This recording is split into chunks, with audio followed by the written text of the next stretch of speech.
Հայաստանի եվրոպական ինտեգրումը ձեր գնահատմամբ ինչ մակարդակի վրա է հիմա։ Yes, you're right. Armenia is one of the Eastern Հայաստանը արևելյան գործընկերության անդամ երկրներից է, հետևաբար Եվրամիության հարևաններից մեկն է։ Եվ մենք մեր կողմից շահագրգռված ենք, որ Հայաստանը հնարավորինս ավելի շատ ինտեգրվի Եվրամիությանը։ Այժմ մենք բանակցում ենք Հայաստանի հետ նոր իրավական շրջանակային համաձայնագրի շուրջ, որպեսզի պարզենք, թե ինչ կարող ենք անել, որ ոլորտների վրա ենք ուզում կենտրոնանալ։ Այս բանակցությունները ներկա պահին շարունակվում են։ do we want to focus? Այս նոր համաձայնագիրը որքանով է զիջում մինչև 2013 թվականը Հայաստանի եւ Եվրամիության մեջ բանակցված ասոցացման համաձայնագրին։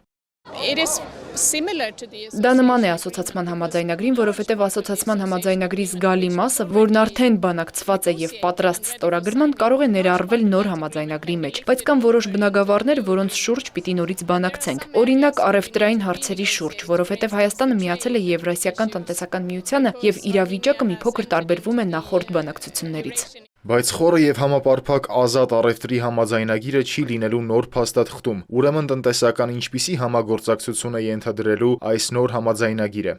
I mean, we are open to have as Մենք շատ բաց ենք խորացնելու տնտեսական համագործակցությունը այնքան, որքան հնարավոր է, բայց մենք պիտի հասկանանք այս բանակցությունների միջոցով, թե ինչ սահմանափակումներ կան Հայաստանի եւ Եվրասիական տնտեսական միության անդամակցության հետևանքով։ Սրա մասին են բանակցությունները։ Հիմա կարող ենք ասել, որ Հայաստանի որոշումը միանալու Եվրասիական միությանը չվնասեց Հայաստան-Եվրամիություն հարաբերություններին։ there are no different leagues. Այո, իհարկե կարող ենք։ Յուրաքանչյուր երկիր ազատ է քաղաքական ընտրություն կայացնելու հարցում եւ մենք անշուշտ հարգում ենք Հայաստանի ընտրությունը միանալու Եվրասիական տնտեսական միությանը։ Ինչպես նշեցի վերևում, մենք շատ ազատ ենք բանակցելու նոր համաձայնագիր Հայաստանի հետ, համաձայնագիր, որն ավելի շատ կհամապատասխանի Հայաստանի հետաքրքրություններին ու պահանջներին։ Եվ հենց դա էլ հիմա անում ենք։